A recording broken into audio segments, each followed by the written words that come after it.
Good morning.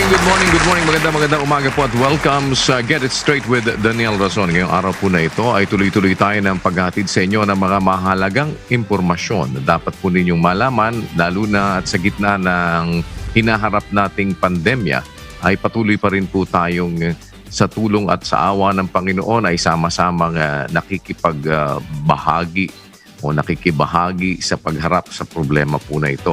At layo ng ating programa na sa isang paraan ay makatulong tayo sa pagdidisseminate ng mga tamang impormasyon direkta po mula sa mga kinauukulan at makarating doon sa ating mga kababayan at tayo po ay makipagkaisa sa kung ano ang dapat nating gawin at nang tayo po naman ay kahit papaano maibsan ang ating hirap na dinaranas sa mga panahon na ito. Ang isa po sa medyo mayroon talagang mabigat na hinaharap ngayon sa ating mga kababayan ay ito pong lugar ng Cebu City kung saan ay pinadala na nga ng ating pong Pangulo itong si Secretary Roy Cimatu para tumulong na din sa kanila doon.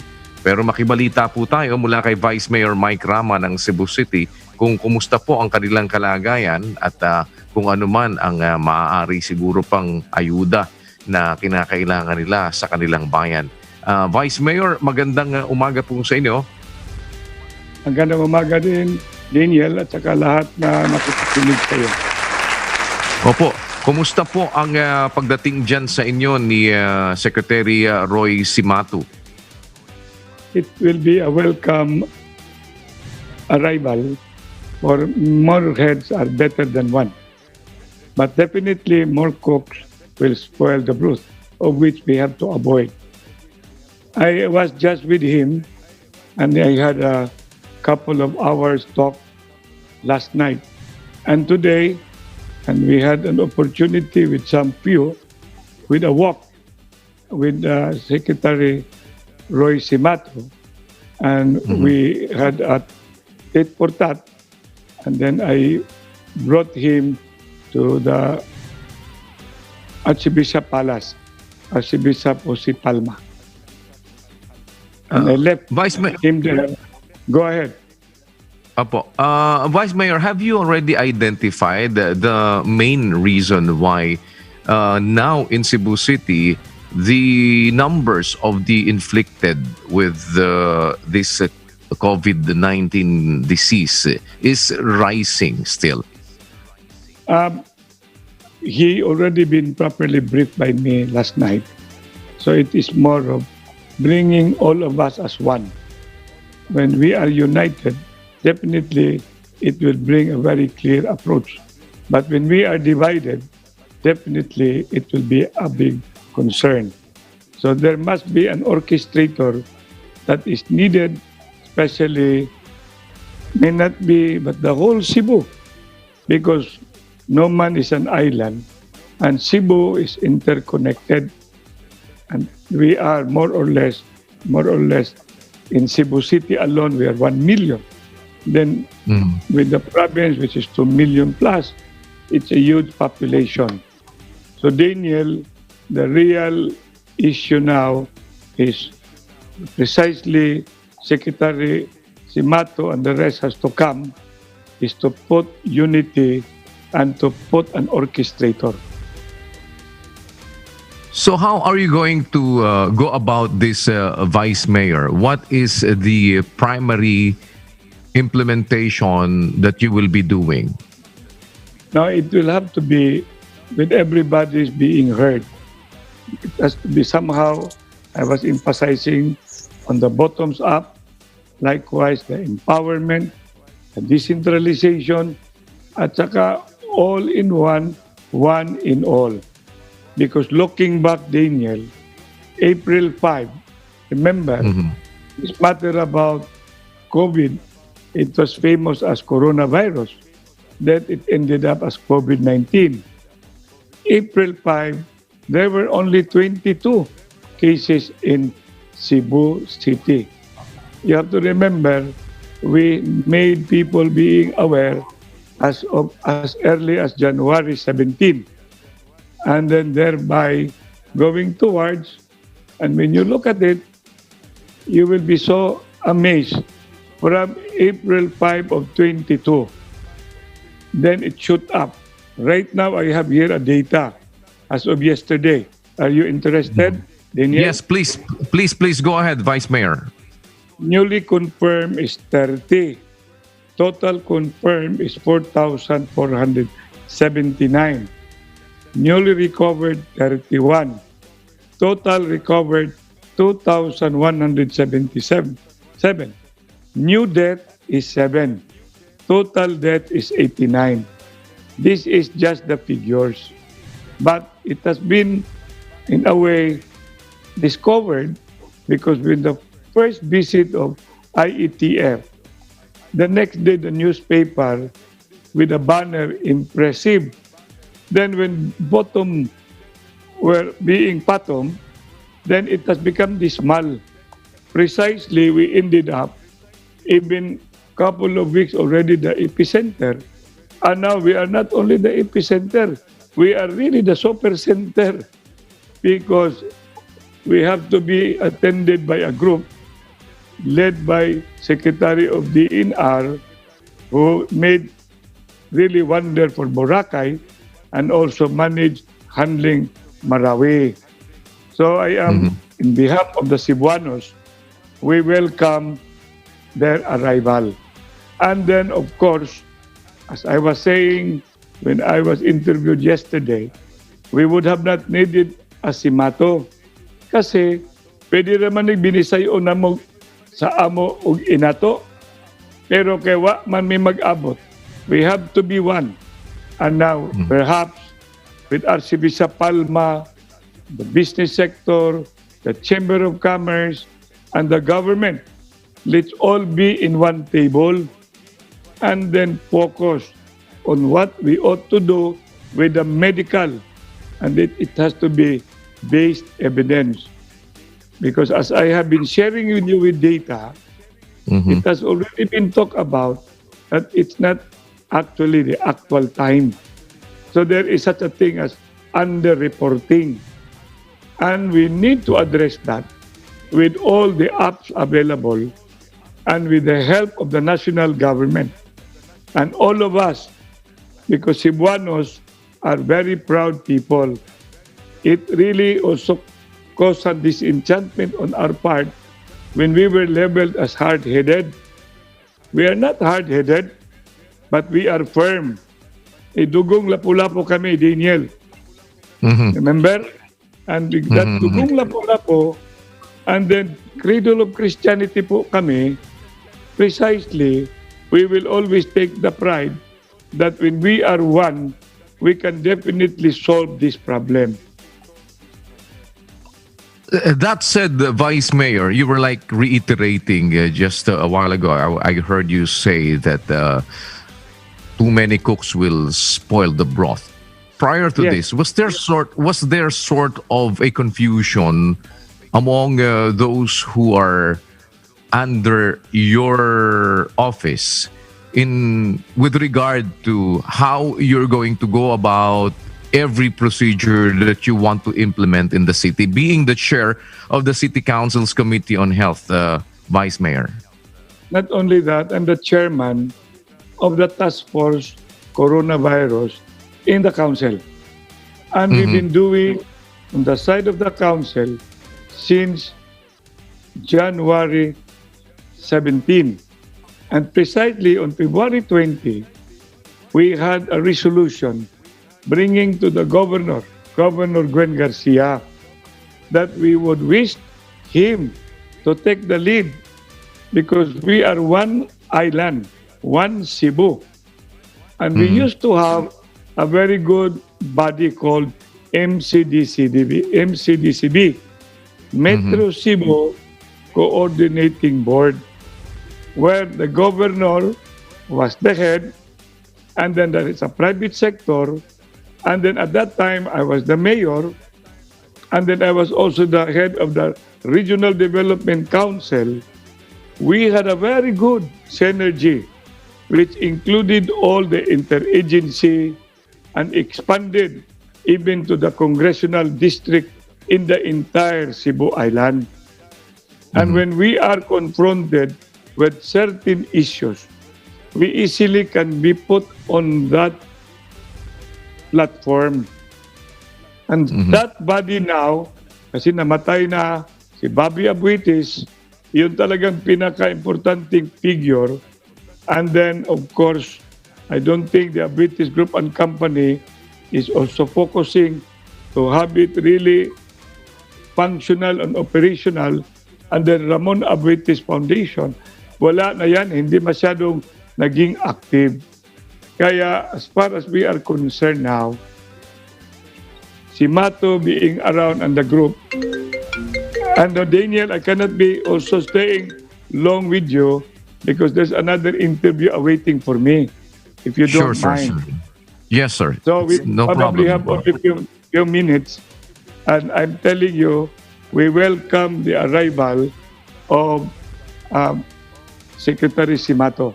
And in due time, I will also be interacting with another television network.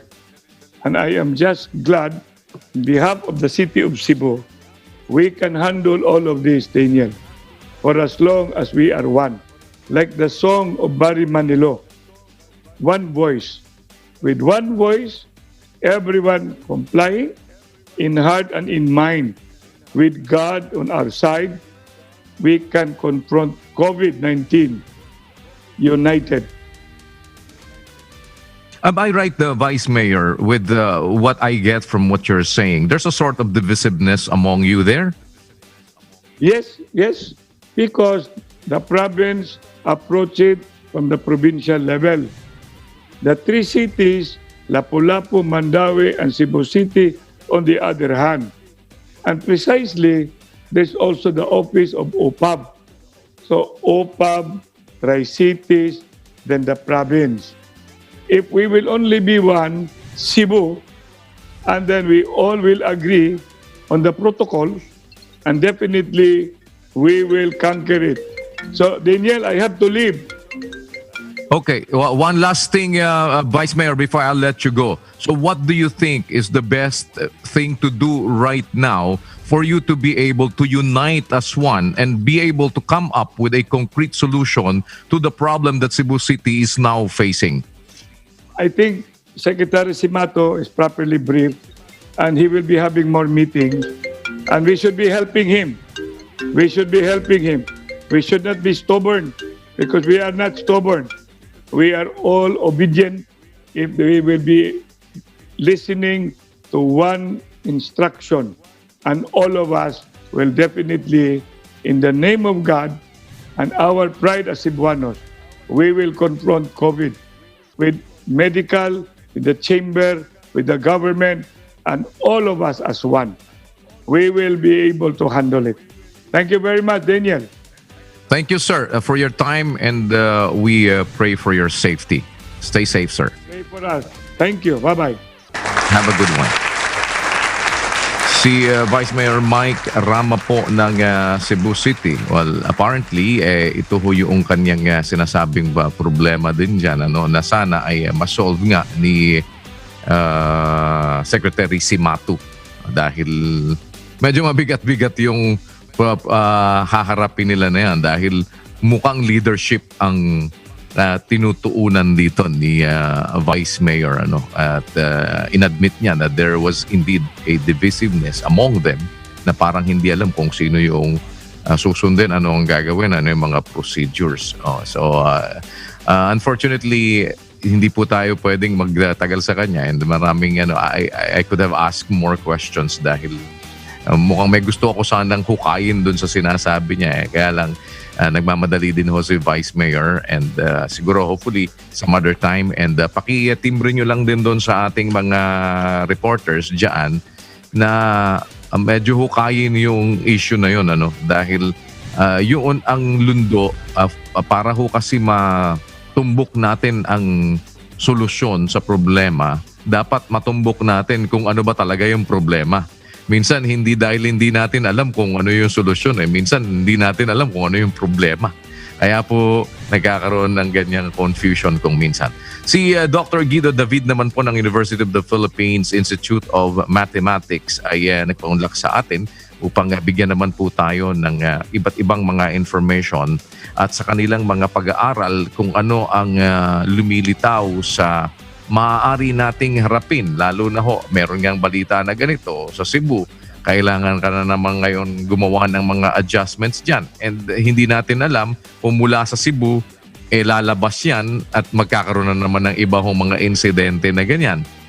At patuloy naman po ating mga kababayan, kagaya nila Dr. David, na gumagawa din ng iba't ibang mga pag-aaral para maibigay ang iba't ibang mga datos, information na maaaring makatulong sa pag-assess din ho ng ating mga officials para malaman nila ano-ano ang mga possible actions that they can do.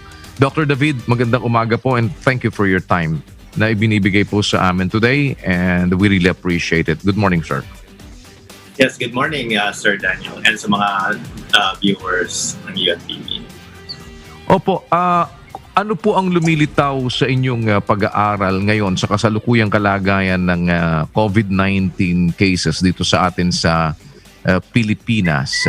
Ano ho ang maaaring asahan at anong dapat na maintindihan ng ating mga kababayan? Kasi kung minsan ho, yung kakulangan ng information or misinformation or parang ibang perception, yung maling perception at pagtingin sa problema natin ay nagbubunga ho ng nagbubunga ho ng ibang reaction.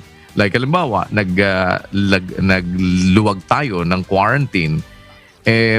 Ako ho kasi mas naghigpit ho ako sa mga tao namin ngayon na nagkaroon ng halimbawa dito sa Metro Manila ay general community quarantine.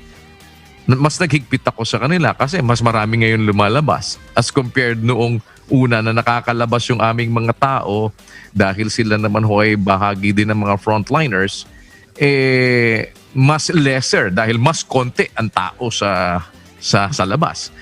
Kumusta po ngayon, Dr. David? Ano po ang pwede nating maibigay na information sa ating mga kababayan at maging sa atin pong mga officials at this point? Yes, Sir Daniel. Itong mga reports na ginagawa namin, this is the UP Opta Research. So mga composed kami ng mga UP faculty and also mga researchers from the Opta Research Group. Ginagawa namin ito since early April pa. Kasama ko dito si Professor Ranjit Raj, si Maria Patricia Buldos, and may mga contributors kami. Since early April, actually, yung una naming forecast, predict namin by June, mga 30,000 din. Pero yung una naming papers, hindi masyadong nakaigot sa media. Yung mga later reports na lang namin. Pero every week kaming nagpro-provide ng mga updates dito sa forecast natin. Mathematical models yung ginagamit namin to forecast. Hindi naman siya ganun ka-precise. Pero yung finorcast namin, 40,000 cases by end of June.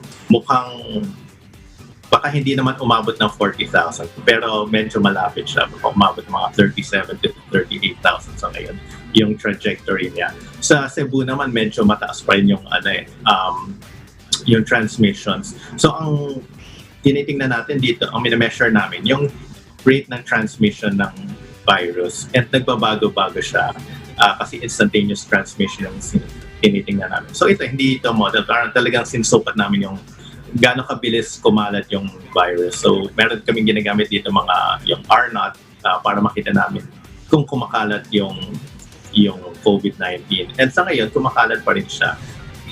Basta greater than 1 kasing R0, kumakalat pa rin siya. And sa Pilipinas ngayon, nasa mga 1.2 siya. Chine-check din namin siya sa NCR. Medyo mas mababa na konting number sa NCR, mga just greater than 1. Tapos sa Cebu na medyo mataas pa rin siya. And nakausap niya nga si Vice Governor kanina. So, yung sa Cebu, medyo makalat pa nga yung transmissions na medyo mataas pa. Sa ngayon, sa buong province sa Cebu, by end of June, we're looking at mga more than 7 to 8,000 cases ng COVID-19. Dr. David, I am pretty sure na sa pag-aaral po na inyong ginagawa ay tinitignan din ninyo yung maaaring mga nagiging factors ng pagkalat at mabilis na pagkalat. Sa inyong mga assessment ngayon, Ano-ano ho yung mga talaga nagiging major reasons bakit merong pagpapatuloy ng pagkalat at meron pa rin pong pag-angat doon sa ibang mga lugar? Kasi ito ho yung maaaring pagkuhanan din ng recommendations ng kung ano ang pwedeng gawin, Dr. David. Yes, yung ito kasing COVID-19, hindi pa natin siya masyadong talaga naiintindihan siya. Nagsimula lang siya late last year sa Wuhan, China.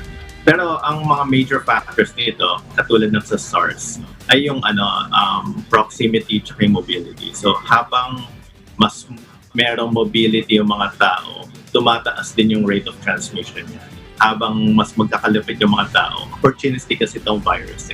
Kaya importante talaga itong mga social distancing natin, wearing of masks, and yung personal hygiene. Nakikiusap lang ako sa mga kababayan natin na talagang importante itong personal natin. Itong mga decisions natin sa personal. Minsan napupunta ako sa labas, tapos nakikita ko, marami na talagang tao ngayon sa NCR. Minsan may mga hindi talaga sumusunod yung mga mask, hindi naman nakatakip sa ilong. Factors lahat yan kasi ang isa pang reason na nakita namin is mababa yung asymptomatics natin. Ngayon sa buong Pilipinas parang 3% lang yung asymptomatics based sa Department of Health data. Yung 3% napakababa yan. Ang possible explanation dyan, maraming asymptomatics na hindi pa natin na-confirm or na-test. Possibly nasa mga 8,000 additional asymptomatics. Kasi normal na percentage ng asymptomatics base sa World Health Organization, nasa mga 30% pataas. So kung 30% ang basehan natin, may mga 8,000 additional cases tayo na asymptomatic na hindi pa natin na-confirm. So ibig sabihin may mga hindi tayong alam na may mga cases pala, posibleng nakakapagkalat sila ng virus. Ngayon, sinasabi naman ni Undersecretary Bulgarian na totoo naman yung asymptomatics, hindi sila kasing contagious kasi wala silang ubo, gano'n. Pero sa tingin namin, posible pa rin silang makapag-spread ng virus. Kaya ito yung isa sa mga factors. Itong pandemic, hindi pa rin natin talaga ito na-contain since nung umpisa. So nasa first wave pa rin tayo. Kasi hindi pa talaga bumaba yung R0 na sinasabi ko. Ibig sabihin, hindi pa talaga siya nag-slow down sufficiently na ma-contain yung virus. So ang factors dito, medyo nahulihan tayo sa pag-increase ng capacity natin sa testing.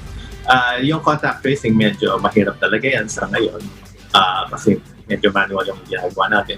So kaya ngayon, yung importante dyan, lalo na nag-open yung economy natin, is yung personal responsibility tayo mismo yung mga tama yung masabi niya Sir Daniel na naging mas mahigpit kayo. Kailangan ngayon talaga mas maging mahigpit yung mga tao. Hindi natin dapat to i-take for granted kasi very real itong virus na to. Kaya iba hindi nila na-feel na Ako, marami na akong kilala tinamaan ng virus. May mga nasawi na rin akong mga kilala. Kaya alam kong very real siya. And that brings me doon sa sinasabi niyo po, Dr. David, no, na ngayon, yung mga asymptomatic ay hindi naman natin masyado pang napagtutuunan ng pansin para i-test sila. Though maaaring hindi kasing lala noong possibility na makapag-transmit siya kesa doon sa mga may symptoms talaga.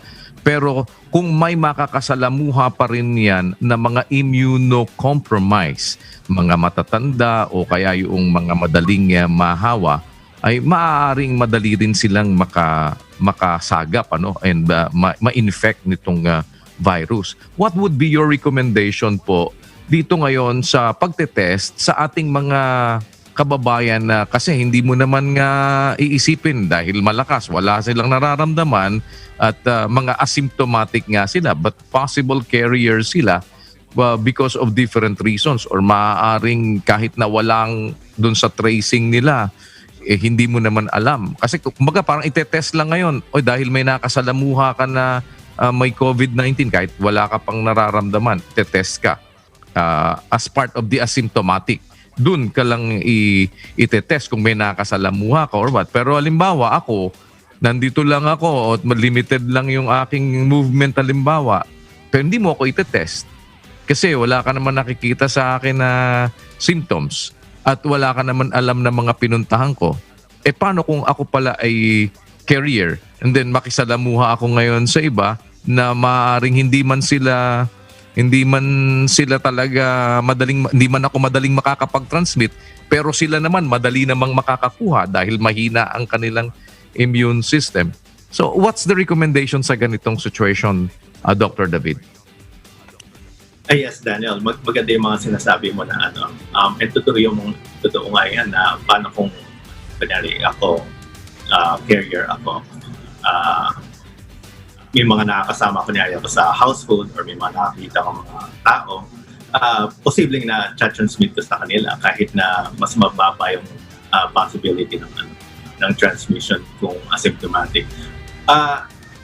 Nung limited pa yung testing capacity natin, ang mga priority natin for testing yung mga frontliners and yung mga yung mga persons under investigation, yung mga in contact sa mga cases. So yun yung unang ginagawa, yun yung unang strategy natin nung limited yung testing. Ngayon mas marami na yung testing capacity natin. For one thing, yung mga workforce natin, yung mga employees, technically lahat sila frontliners kasi lahat sila sumasabak na sa public transportation, nagpupunta sa mga offices, nagpupunta sa labas. So, bilang frontliners na sila lahat, technically dapat tinetest natin sila. Kung hindi man sila lahat, magtetest tayo ng significant percentage ng mga workers.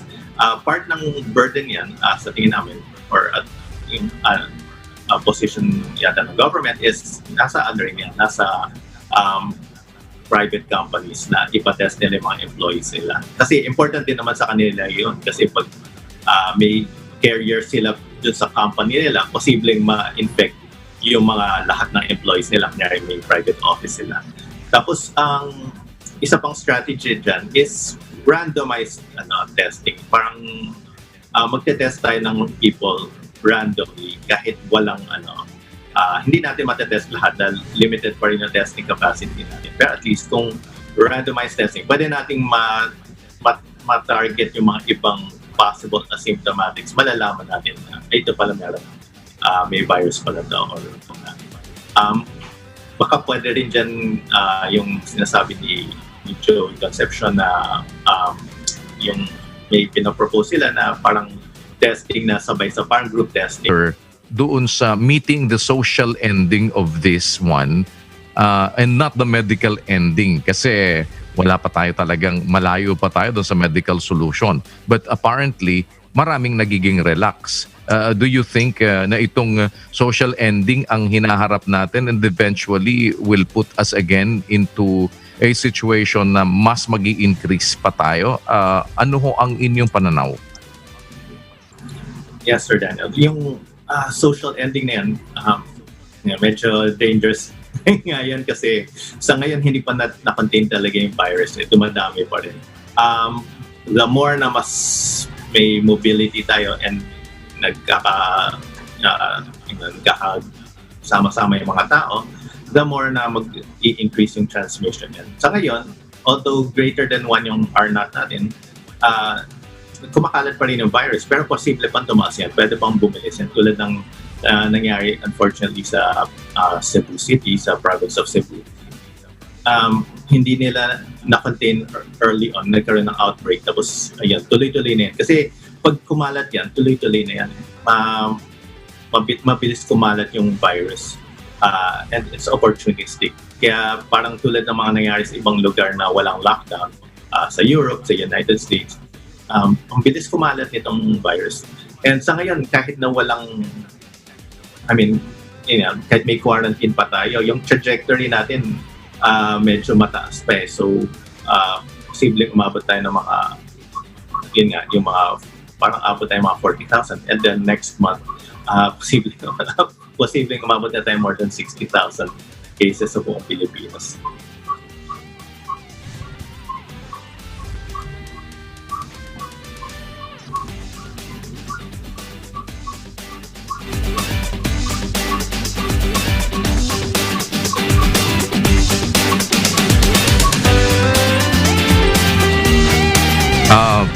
Dr. David, Opo, your words of wisdom para po sa ating mga kababayan para mas maintindihan namin at ng ating mga kababayan ano ang maaaring maging participation ng bawat isa for us to be able to reach yung point na hindi naman natin hindi naman natin makita yung social ending and eventually biglang babalik na naman tayo kasi nga dahil ho din sa situation na parang maraming ang nagiging complacent na ang mask ay nilalagay sa baba or yung iba ay totally hindi na rin nagmamask or yung iba totally ini-ignore na nila at ang kanila na nga hong sinasabi mamamatay din lang naman ako dahil kung hindi ako magtatrabaho mamatay ako ng gutom di magsapalaran na ako kung mako-COVID ako o hindi. So things to that effect na maaaring kung minsan inspiration as well ay talagang sapalaran na lang, parang bahala na kung mahahawa o hindi. But for sure, there are also ways na pwede rin naman pang magawa. And dahil kayo po'y nag-aaral sa mga bagay na ito, we wanted to hear your wisdom on this, Dr. David, please. Yes, Sir Daniel. Hindi ako agree sa bahala na. Actually, may mga countries na walang lockdown, like South Korea. Nilimit lang nila yung mga schools nila, so yung mga bata hindi malabas. Pero wala silang lockdown, sila. Ang strategy nila yung testing, tsaka yung social distancing, personal hygiene. So very important yan. And hindi lang yan sa mga taong nasa baba, pero yung mga iba nakikita ko, well, may dine-in na kasi, so yung mga taong kumakain sa labas, so wala na sila mask pag kumakain sila sa labas. And nasa air condition, sila eh. Pag mga air-conditioned places, yan yung carriers ng mga ang viruses sa tingin namin. More so kesa kunyari nasa labas ka lang, nasa kalig ka, mas hindi nagke-carry yung virus doon. Pero sa air condition kasi posible lumulutang yan. Yung pag may umugod yan, pwedeng yung droplets niya nasa air pa. So, important talaga yung now more than ever, yung personal responsibility. Una-una, kung may nararamdaman tayong symptoms or may kakaiba, wala pang lasa, pwedeng at least pwedeng mag-self-quarantine or magpa-check kunyari. Pangalawa, yun nga, hindi naman natin pinipigilan na magtrabaho yung mga tao, pero kailangan talagang aware sila sa hindi naman bahala na papasok ka na. Pwede naman nagtatrabaho ka pero dahil sinusundan natin yung social distancing, yung wearing ng mask, na talagang wearing ng mask and yung mga maayos na mask, tapos yung personal hygiene, maghugas ng kamay, huwag masyadong magdikit-dikitan, yung social distancing nga, hindi dapat kamayan ng mga tao, gano'n. Pag lumalabas ako, dinidisinfect ko talaga yung sarili ko pag uwi ka eh. So mga ganong bagay, kaya pa din naman natin ito eh. Pwede naman tumakbo yung economy. Huwag lang tayo masyadong magdikit-dikit sa mga ibang tao sa labas. Well, Dr. David, maraming salamat po for the time that you have given us and dalangin namin din sa Panginoon ang inyong kaligtasan and we will be looking forward to more informations that will be coming from you and from the research group that you work with at sana po ay sama-sama nga nating mapagtulong-tulungan ito. Maraming salamat po for your time. Salamat, Sir Daniel. Dr. Guido David, University of the Philippines Institute of Mathematics. Yan. So yung paalala pa rin ho at pakikipagkaisa ng bawat isa sa atin ay mahalaga na kung tayo babalik sa trabaho, isipin pa rin natin yon palagi na yung kapakanan ng ating kapwa, kapakanan ng ating pamilya, kapakanan po rin ninyo, mas mainam ho yung lahat ng mga health protocols ay gagawin pa rin natin. Huwag po nating ipagwalang bahala na akala natin okay na dahil nakita nyo po yung mga inilalabas pa rin nila na mga information at yung mga datos ay meron po talagang maaaring maging pagtaas yan kung magpapabaya po tayo. Sama-sama tayong magtulong-tulong, maaaring pamilya natin, paalalahanan natin palagi o yung mga kaibigan natin, paalalahanan natin kung medyo nakakalimot para ma-observe yung lahat ng mga health protocols na dapat po natin ginagawa. Magbibigay daw po ng panibagong quarantine pass sa Cebu City para makontrol ito pong bilang ng tao na lalabas doon. Si Gladys Tuwabi, hinga natin ng update. Gladys, magandang umaga. Kuya, simula kagabi ay hindi na nga epektibo o suspendido na nga ang validity ng quarantine passes na ibinigay ng Cebu City Government sa mga residente dito sa lungsod. Layunin nitong makontrol ang bilang ng mga tao na lalabas sa kanilang bahay upang mapigilan ang pagkalat ng COVID-19. Hindi muna papayagang makalabas ang mga residente mula sa kanilang barangay, malibang na lang kung sila ay authorized persons outside their residence. Sa ngayon ay inaayos na ang bagong quarantine passes na ibibigay sa mga tao at ang proseso kung papaano ito makukuha. Ganun pa man kuya, hinihikayat ni Cebu City Mayor Edgar Labella ang lahat na manatiling kalmado at asahan ang patuloy na pagtulong ng lokal na pamahalaan sa pangangailangan ng mga tao lalo na sa panahong ito. Samantala kuya, mahigpit ang isinasagawa ngayong checkpoint dito sa lungsod. Hahanapan muna ng lisensya, rehistro, company ID at certificate of employment bago payagang makaalis o makapasok ang sasakyan, ang tao kuya. Tapos kuya, sa naging interview naman natin kanina with Vice Mayor Mike Rama, titingnan po natin ang posibleng hindi pagkakasundo ng mga opisyal dito sa Cebu City kung ito nga ba ay factor or may kinalaman kuya sa patuloy na pagtaas ng kaso ng COVID-19 dito sa lungsod.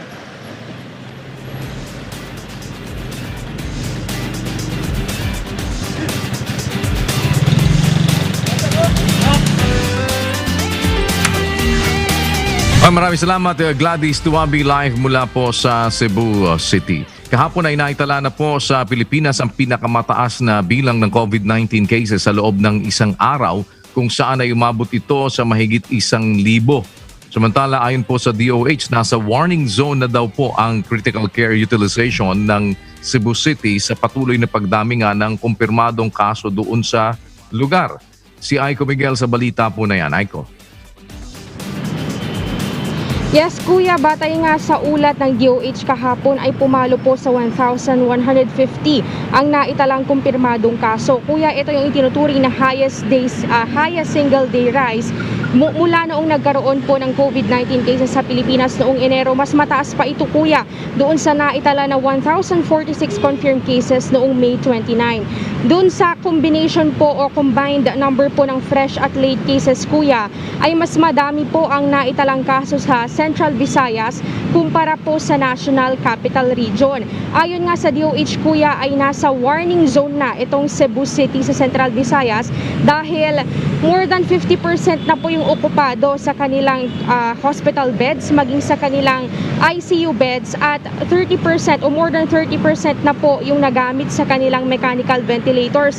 Ang paliwanag po dyan kuya ng Department of Health kapag ka po umabot sa more than 70% na itong critical care utilization ng Cebu City o ng kabuuang Central Visayas kuya ay maaari na pong mailagay sa critical level ang buong Region 7 kuya. Kaya naman last week kuya bago pa man po itinalaga sa Secretary Simato sa Cebu City ay nagpadala na po ng team ang Department of Health upang i-assess kung bakit patuloy po yung pagpalo o pagtaas ng kaso doon sa Cebu City. Sa ngayon kuya ay iniintay pa natin yung update ng Department of Health kung bakit o ano yung paliwanag nila at saan na-attribute itong more than 1,000 cases na naitala po kahapon.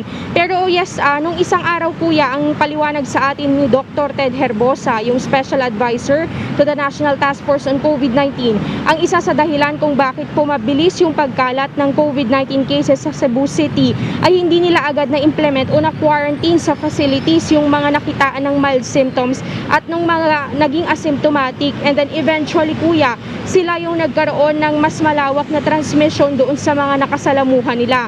So ito pong DOH team na itinalaga po doon kuya ay magbibigay po ng update sa publiko kung ano po yung mga na-monitor nila at nakitang dahilan or factors na nakaapekto kung bakit po mas malawak yung transmission ngayon sa Central Visayas kumpara po sa National Capital Region. Yan muna ang latest live. Balik sa iyo kuya. Salamat Aiko Miguel. At patuloy pa rin po ang pagdating ng mga locally stranded individuals o yung tinatawag na LSI dyan sa Fort Bonifacio sa Taguig. Silipin naman natin ang balita mula kay Vincent Arboleda. Vincent. Yes, Kuya, magandang umaga po sa inyo. Nandito po tayo ngayon sa labas ng Philippine Army Wellness Center sa Fort Bonifacio sa Taguig. At kanina nga, Kuya, pagdating natin dito, may mga nakita po tayo ng mga locally stranded individuals na kausap itong mga Philippine Armies forces dito po sa Philippine Army Wellness Center. At humihingi ng clearance na makapasok po dito sa area dahil isa nga din po sila sa mga locally stranded at mga na-reschedule yung mga flights po nila, Kuya. And as of the moment, Kuya, may mga locally stranded individuals na po na nasa loob at pending pa po for rapid test bago po sila i-admit. Base po sa data, sa pinakalatest sa data po ng Philippine Army Wellness Center, kahapon meron pong 305 na mga locally stranded individuals doon po sa lugar, 170 naman doon sa libingan ng mga bayani, 9 ang nasa Army General Hospital at 7 naman ang nasa Army Grandstand for quarantine. Total na mayroong 491 na locally stranded individuals kahapon, Kuya. Pero meron natanggap din po tayo na reports, Kuya, na kagabi ay meron ng 2 flights na pauwi sa mga iba't ibang probinsya, which is we have yet to confirm at kinaka-coordinate po natin sa mga kay na Major Zabal dito po sa area kung ilan po yung sakay ng mga sleeper flights po na yon at kung saan papunta. And as of the moment, Kuya, meron tayong nakita po sa loob na mahigit na 30 na mga bagong locally stranded individuals dito po sa area ng Philippine Army Wellness Center. And yun nga po, sa mga nakabantay dito ng mga staff ng Philippine Army, isa sa ilalim pa po sila sa rapid testing. Kapag ma-clear po sila sa rapid testing, saka sila tatanggapin dito po sa Philippine Army Wellness Center. In case naman na mag-positive po sila, dadalhin po sila for quarantine and isolation, subject for swab testing, Kuya.